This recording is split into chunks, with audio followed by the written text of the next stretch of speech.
Hey guys, it's Brian from Arrowhead Garage, and today we're starting a little series on getting ready to paint the Firebird.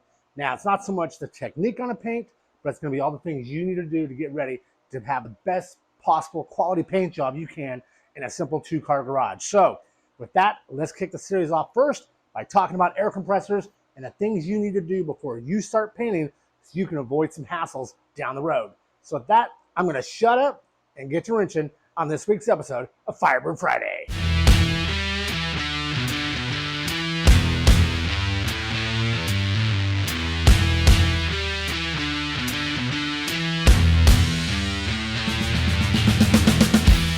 Now, by first glance, you're like, okay, Brian, it is a air compressor. It's a 26 gallon, blah, blah, blah. You know, it looks good. I mean, you got a hose on it. You got some regulators down there. I mean, what could possibly be wrong? What else could you possibly do to make this air compressor better? I mean, I bought this used probably 5 years ago, and it's been working fine. Air up tires, do stuff on the car, everything else. But when I went to paint and I started sampling the paint and I started sampling my gun and my setup, I noticed some issues. Well, let's go look at issues. Now, I'm going to see if we can get the light in here, but this here, there is little bitty fish eyes. I'm not sure if it's picking up a little dots. Some right there. Let me see in this panel here. You can see that. I see if the light will pick it up right in there. See those little dots, those little pins, those air bubbles, whatever? Well, that is coming from that thing right there. So I sent some of the pictures to my buddy Mike over at Lake and Lodge Garage.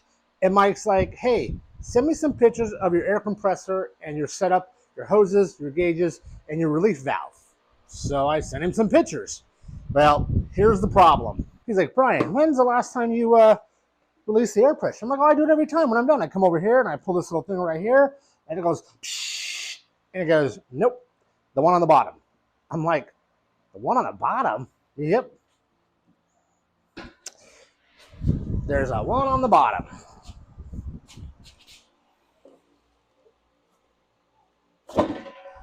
So yeah, on the bottom of all air compressors, there's a valve right here.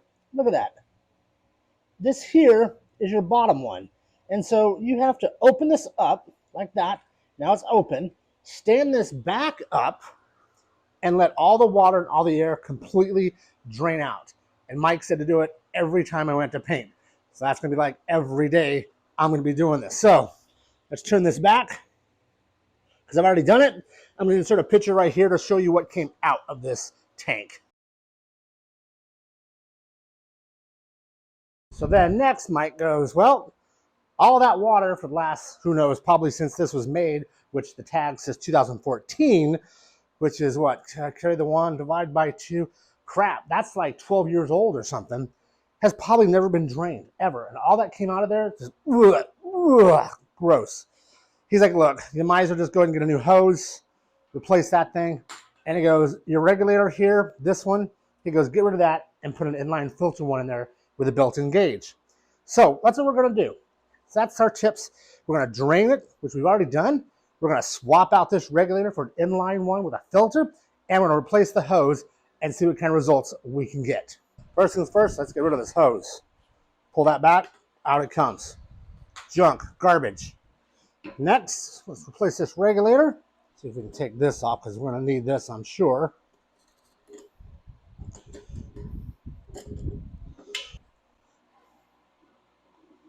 Okay, we got that's our quick release off of there.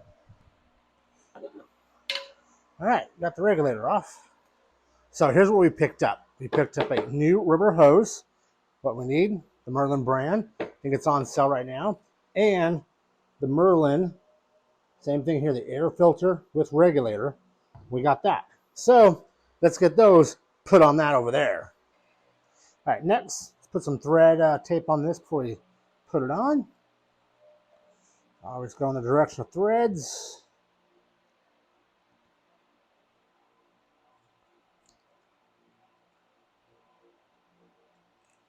And that should be good. Goes right on top here.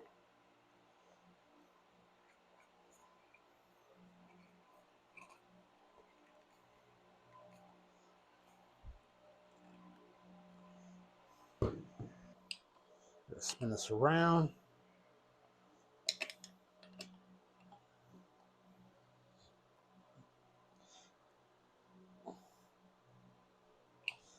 There we go.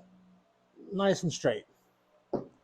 Now, for those two sides, air goes this way. So, just like that. And I'm sure if you're like me, you're going to run, grab all these goodies, get home, and find out that nothing, you need adapters. So, I picked up the adapter kit. So, let's get the adapter kit onto here, and then onto the tank.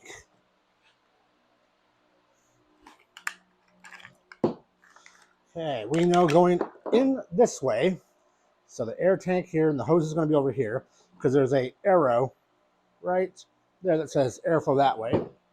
So we need this one here, 3/8 on this side. Get that on there. And 14 is not the right size.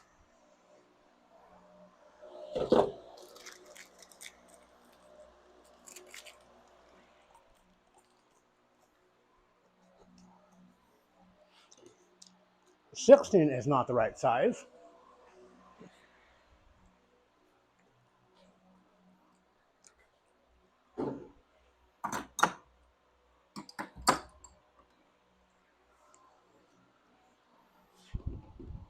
And 19 is not the right size. So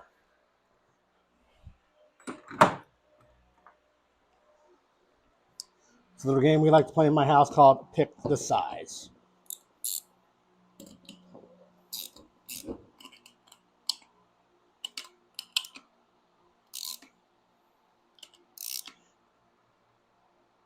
Okay, tight on that end. Then this is then from a 3/8 to a 1/4. So we'll spin that one on. Oh, looky there. I got the right tool that time. I'm a winner. And another 1/4 turn. Okay. That now means that our quick release can go onto here. Get that squared away. And, oh, look, once again, wrong size.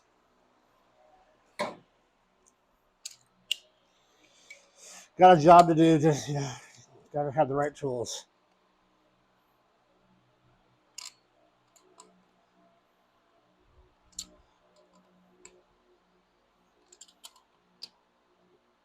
Okay.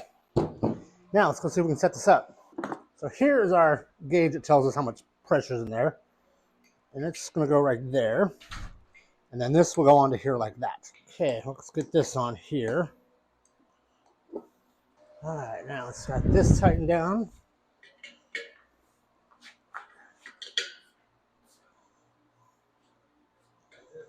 Okay, next, we'll go ahead and we'll take this and we'll attach it to here.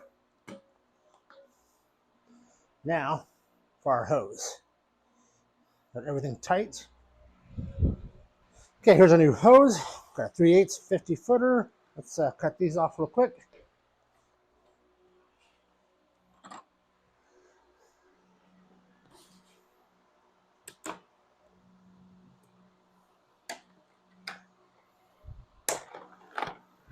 On.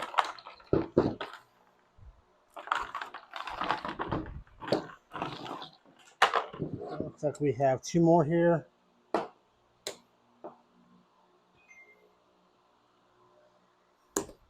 Okay. Next, we'll take the ends off of our hose, old hose, and put them on our new one.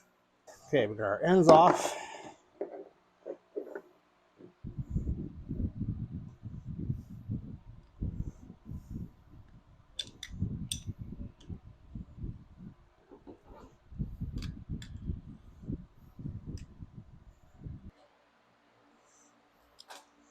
Okay.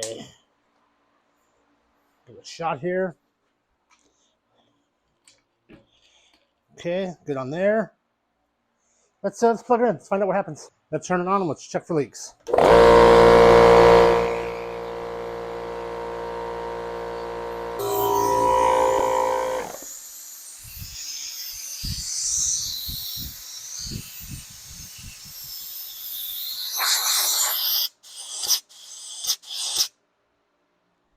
That's why.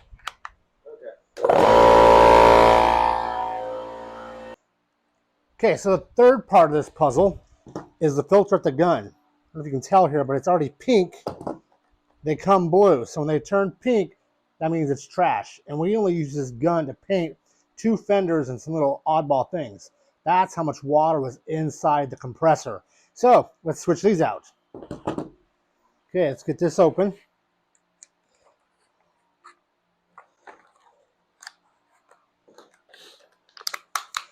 So we have a fresh filter on.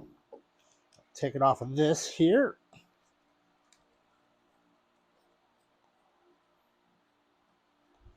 Maybe trash. Get this new one on.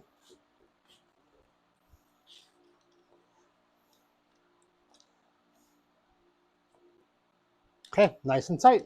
We're good to go. And of course, lastly, now we need to put this on. We'll get this on there nice and tight. Remember, this part here is plastic, so you don't need to be Hercules and put it on there so tight that it breaks the plastic. Okay, we're now ready to put this on the gun and get to painting. All right, guys, so with those simple things, we changed out the regulator for an inline filter. We added a new hose because that old hose actually, when I took it apart, was dripping water. So we couldn't have that hose. New hose, new regulator, new filter, plus a new filter at the gun. We should have no problems now with getting those fish eyes and those water spots in our paint job. So that means we can move on to painting the hood in a 67 Firebird.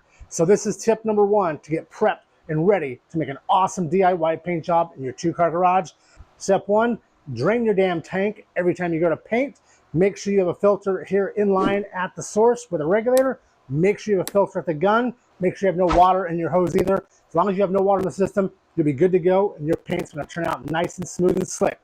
So with that, I'm going to shut up because we need to get back to painting this 67 Firebird. Be ready for part 2 of this video where we show you how to enclose your garage to make it safe to paint in. That we don't have overspray on everything. Because the last thing you want is your wife to be pissed off at you because half her shit is the color of your car.